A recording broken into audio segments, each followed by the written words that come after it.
প্রিয়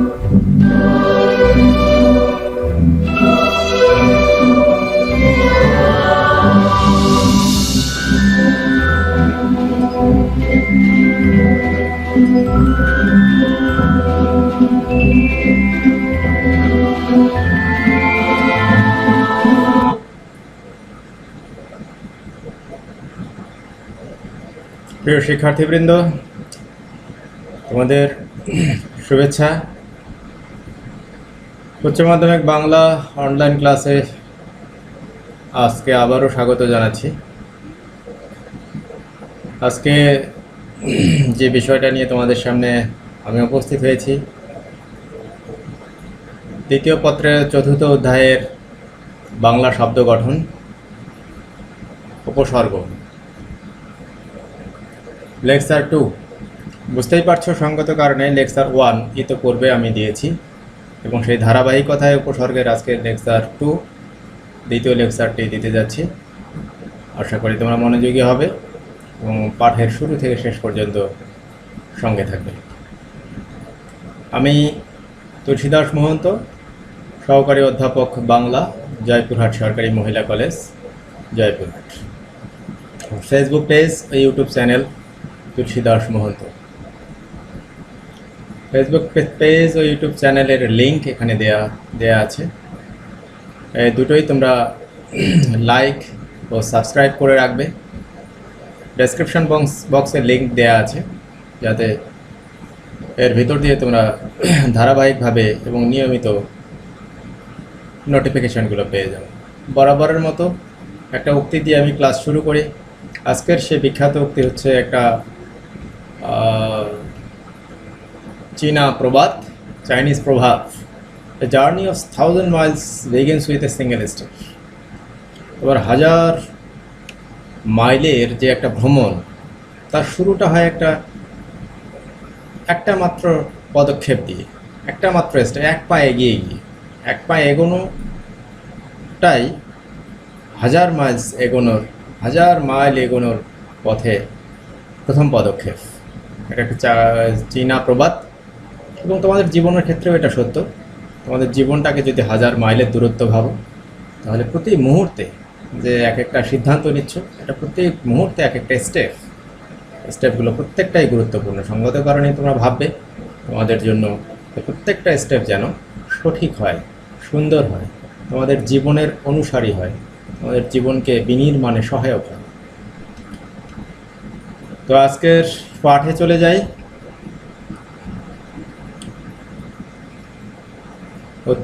বাংলা শব্দ গঠন চতুর্থ অধ্যায়ের উপসর্গ এবং আজকের দ্বিতীয় লেকচারে থাকছে বাংলা উপসর্গ। প্রথম লেকচারে আমরা বলেছি উপসর্গের প্রাথমিক কথা, সংজ্ঞা নির্মাণ করতে পেরেছি এবং বিভিন্ন প্রকারভেদ সব জানতে পেরেছি। আমরা আজকে বাংলা উপসর্গ নিয়ে কথা বলব। শিখনফল, বাংলা উপসর্গ বিশদ জানতে পারবো, বাংলা উপসর্গ নিয়ে নতুন শব্দ তৈরি করতে পারবো। আমরা লেকচার 1 থেকে যা জেনেছি এর আগে একটু দেখে নিই একটা স্লাইডের মাধ্যমে। উপসর্গ,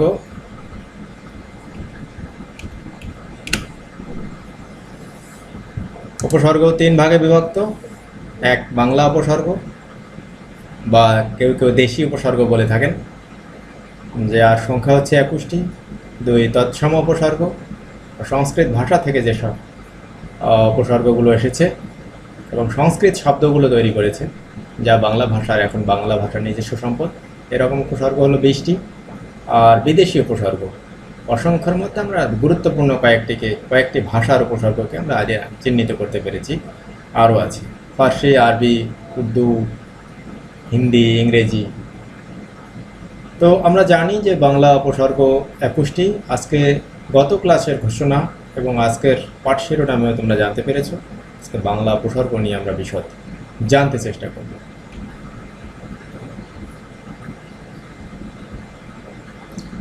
বাংলা উপসর্গ নিয়ে কিছু কথা, কয়েকটি কথা, বেশি না, খুবই সামান্য। আমি আগেই বলেছি আগের ক্লাসে, বাংলা উপসর্গগুলোর বৈশিষ্ট্য হচ্ছে যে এর মাধ্যমে যে শব্দগুলো তৈরি হবে, বাংলা উপসর্গ কোনো মৌলিক শব্দের পূর্বে বসে যে শব্দগুলো তৈরি হবে, সেগুলো মূলত বাংলা শব্দ বা দেশি শব্দ পূর্ব থেকে থাকে। আমরা জানি আমাদের বাংলা ভাষার শব্দসমূহ উৎস অনুযায়ী 5 ভাগে বিভক্ত: তৎসম, তদ্ভব, তৎসম, তদ্ভব, অর্ধ তদ্ভব, দেশি, বিদেশি। তো এই যেই দেশি শব্দের কথা আমরা বলি, তো সেক্ষেত্রে এই বাংলা উপসর্গ দিয়ে এই শব্দগুলো তৈরি, সবগুলো নয়, যেগুলো উপসর্গজাত শব্দ। তো সেক্ষেত্রে আমরা দেখতে পাচ্ছি যে উপসর্গটা অবশ্যই একটা মৌলিক শব্দ যেটার সামনে যুক্ত হবে, সেই শব্দটা দেশি শব্দই হবে। তার পূর্বে যে উপসর্গ যুক্ত হয়ে নতুন শব্দ গঠন করবে, এবং নতুন শব্দ গঠনের ভিতর দিয়ে ওই যে 4টা কাজ পূর্বের, তার মধ্যে একটা বললাম নতুন শব্দ গঠন, 2 শব্দের অর্থের পরিবর্তন, পরিবর্ধন অথবা সংকোচন করবে, সেটাকেই বলছি আমরা বাংলা উপসর্গ। তো বাংলা উপসর্গ সবসময় খাঁটি বাংলা শব্দ বা তদ্ভব শব্দের পূর্বে ব্যবহৃত হয়, তদ্ভব শব্দের পূর্বে ব্যবহৃত হয়, যা একটু আগে বলছিলাম সেটা। এই হলো বাংলা উপসর্গের মোটামুটি প্রধানতম বৈশিষ্ট্য। আমরা উপসর্গ প্রথম ক্লাসে দেখেছি কিভাবে তৈরি হয় উপসর্গ দিয়ে নতুন শব্দ। আমরা শুধুমাত্র বাংলা উপসর্গ যে 21টি আছে বা খাঁটি বাংলা উপসর্গ কোনো বইয়ে দেখতে পাবা দেশি উপসর্গ। এই যে বাংলা উপসর্গ যাকে এক কথায় আমরা বলে থাকি, তা দিয়ে দেশি মৌলিক শব্দের পূর্বে বসে যেভাবে নতুনতর শব্দ তৈরি হয় তা আমরা দেখব। আমরা এই উপসর্গ 21টি, যেমন এগুলো বিভিন্ন বইয়ে বিভিন্নভাবে মনে রাখার কৌশল বা বিভিন্ন ধারায় একের পর এক 21টিকে সাজানো আছে। এটা তোমরা বিভিন্নভাবে দেখবে, বিভিন্ন ইউটিউব চ্যানেলে বা বিভিন্ন স্যার বিভিন্নভাবে মনে রাখার কৌশলটা শিখিয়ে দেন। আমি একটু ভিন্ন ধারায় কৌশলটা শেখাতে চাচ্ছি এখানে। অ, অঘা, অজ, অনা, খেয়াল করতে পেরেছ? 4টায় স্বরেও দিয়ে শুরু, স্বরবর্ণের প্রথম বর্ণ স্বরেও দিয়ে শুরু। তারপর আ, আর, আন, আব, পরের 4টা তোমরা খেয়াল করেছ স্বরবর্ণের দ্বিতীয় বর্ণ স্বরেয়া দিয়ে শুরু। তারপরে 2টা স্বরবর্ণের তৃতীয় বর্ণ রস্বই এবং আরেকটা স্বরবর্ণ উ দিয়ে তৈরি। তাহলে এখানে আমরা পেয়েছি 10টা। অ, অজ, অঘা, অন, অ, অজ, অঘা, অনা, আ, আর, আন, আব, ইতি, উন। কটা পেলাম? 10টি। আমরা দরকার 21টি দেখি। কত, কু, নি, পাতি, বি, ভর, রাম, স, সা, সুহা।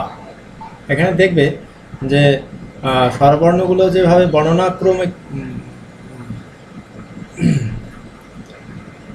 ভাবে সাজিয়েছি, এখানে ব্যঞ্জনবর্ণগুলো বর্ণানুক্রমিক ভাবে সাজানো। ক, তারপরে কু, তারপরে নি, তারপরে দন্তন্বয়ের পর প থাকে, তারপরে ব থাকে, ভ থাকে, এভাবে সাজানো। তো এখানে আছে প্রথমে 4টা, তারপর 3টা, পরে 4টা, এখানে 11। মোট 21টি আমরা এইভাবে মনে রাখতে পারি। আমি আরও একটা শর্ট করে তোমাদের দেখিয়ে দিচ্ছি যে কিভাবে এটা আছে। এই স্বরবর্ণ দিয়ে শুরু আছে হলো 10টি, ব্যঞ্জনবর্ণ দিয়ে শুরু আছে 11টি। ওই একইভাবে অ, ঘা, অজ, অনা, আ, আর, আন, আফ, ইতি, উন বা উনা কোনো কোনো বইয়ে, বা কখনো এটা উনা হিসেবে ব্যবহৃত হয়। কত, কু, নি, পাতি, বি, ভর, রাম, স, সা, সুহা। এটার জন্য বিভিন্ন রকম ছন্দবদ্ধ, প্রাসঙ্গিক হলে মনে রাখার জন্য সহজতর বিভিন্নজন বিভিন্ন রকম কত কিছু বাক্য বা লাইন দিয়ে মনে রাখার চেষ্টা করে।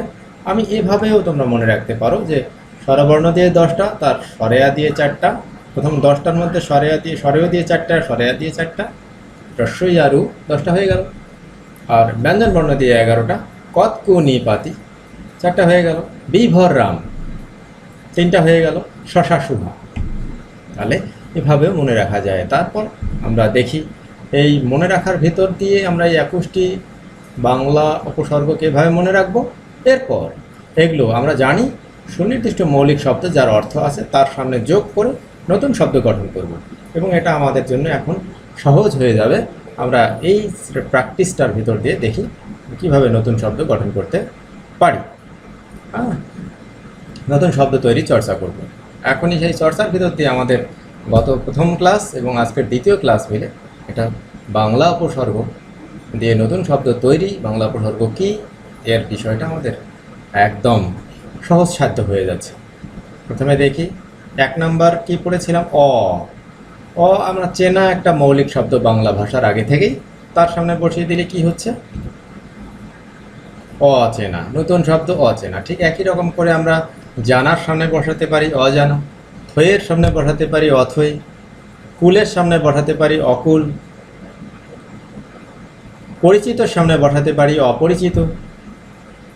এরকমভাবেই আমরা অসংখ্য শব্দ উপসর্গ দিয়ে তৈরি করে ফেলতে পারি।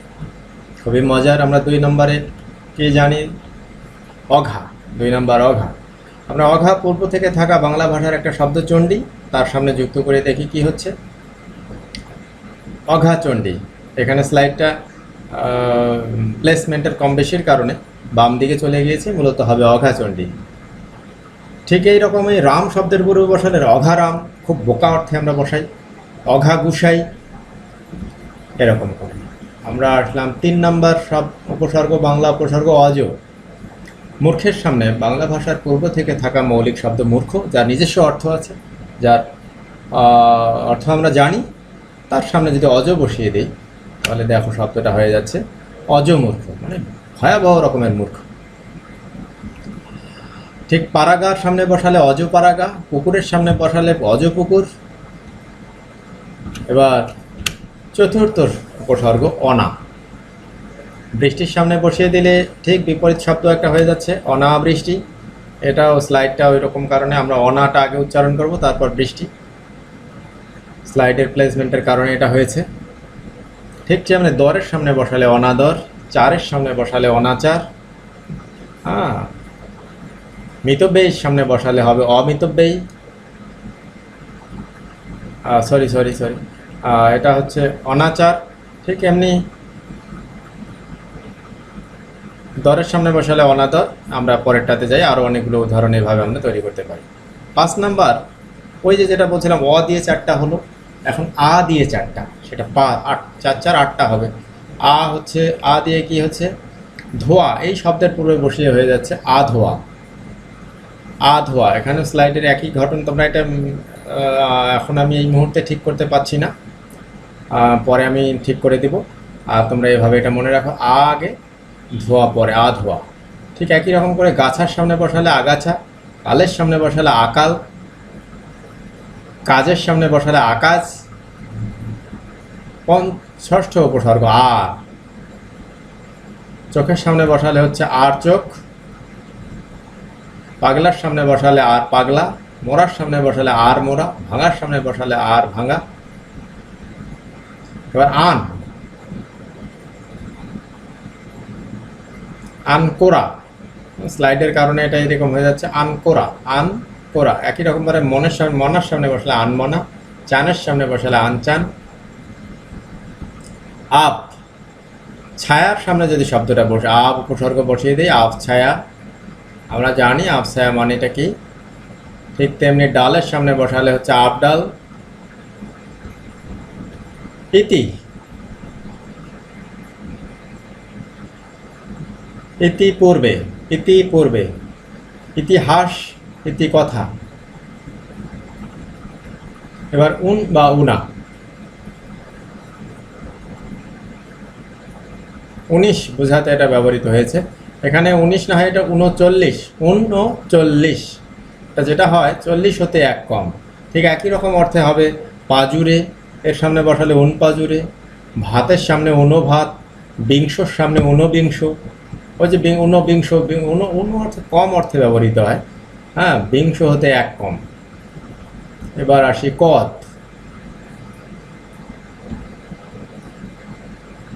বেলের সামনে বসে হয়ে গেল কদ বেল। আকারের সামনে বসে হলো কদাকার। কদ যোগ আকার ইকুয়াল টু কদাকার। ঠিক একই রকম আরেকটা আমরা পেলাম কু। কু দিয়ে হয়ে যাচ্ছে অভ্যাস। এই বাংলা শব্দের মৌলিক বাংলা শব্দের পূর্বে বসে হয়ে যাচ্ছে কু অভ্যাস। একই রকম করে আমরা অনেকগুলো শব্দ তৈরি করতে পারি। কথার সামনে বসিয়ে দিলে কুকথা, নজরের সামনে বসিয়ে দিলে কুনজর। কাজ, এই শব্দের পূর্বে কুকাজ। স্বভাবের সামনে বসিয়ে দিলে কুস্বভাব। চরিত্র, এই শব্দের সামনে বসিয়ে দিলে কুচরিত্র, যেটাকে আমরা দুশ্চরিত্র বলি। 13 নি, এই বাংলা উপসর্গ খুত। এই বাংলা মৌলিক শব্দের পূর্বে বসে দেখি কি হচ্ছে। নিখুঁত, খুব সহজ। খোঁজের সামনে বসায় দিলে নিখোঁজ, লাজের সামনে বসিয়ে দিলে নীলাজ। পাতি একটা উপসর্গ। লেবু বাংলা ভাষার একটা আগে থেকে থাকা একটা ফল, যেটার নাম হচ্ছে লেবু। লেবুর সামনে পাতি বসিয়ে দিলে পাতি লেবু, মানে ছোট জাতের লেবু, পাতি লেবু। হাঁসের সামনে বসিয়ে দিলে পাতি হাঁস। শিয়ালের সামনে বসিয়ে দিলে পাতি শিয়াল, মানে ছোট জাতীয় শিয়াল। নেতার সামনে বসিয়ে দিলে পাতি নেতা। এই শব্দটা খুবই প্রচলিত আমাদের মুখে মুখে, পাতি নেতা, ছোট নেতা। বি, এই উপসর্গটার ব্যবহার আমরা দেখব। পথ, এই বাংলা মৌলিক শব্দের পূর্বে বসে কি হচ্ছে? বিপথ। বি সাধারণত বিপরীত শব্দগুলো তৈরি করে। বিপথ, পথ, বিপথ। ভুঁই মানে জায়গা, ভুঁই, এটা বিদেশ অর্থে ব্যবহৃত হয়। ফল, বিপরীত বি বসিয়ে দিলে বিফল। কল, বি বসিয়ে দিলে বিকল। স্বাদ, স্বাদ বসিয়ে দিলে বিস্বাদ। বিপরীত শব্দগুলোই বেশি হয়। এবার পেলাম একটা 16 নম্বর উপসর্গ আমাদের, ভর। পেটের সামনে বসিয়ে দিলে হয়ে যাচ্ছে ভর পেট। এবার দেখি, ঠিক তেমনি দুপুরের সামনে বসিয়ে দিলে ভর দুপুর। সন্ধ্যের সামনে ভর সন্ধে। রাতের সামনে ভর রাত।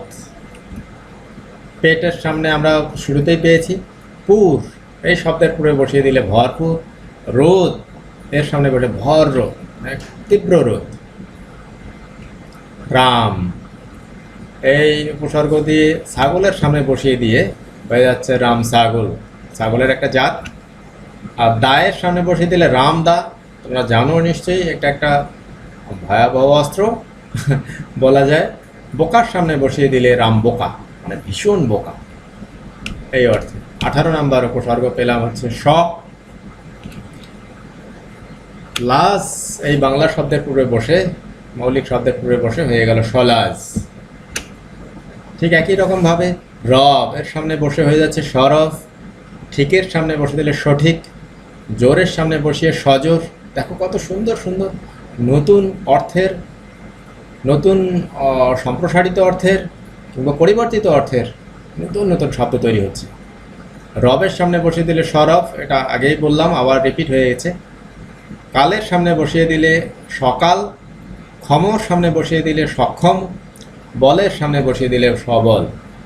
এরকম আমরা 19 নম্বর উপসর্গ সা, বসিয়ে দিলে পাই হচ্ছে সাজোয়ান, সাজোয়ান।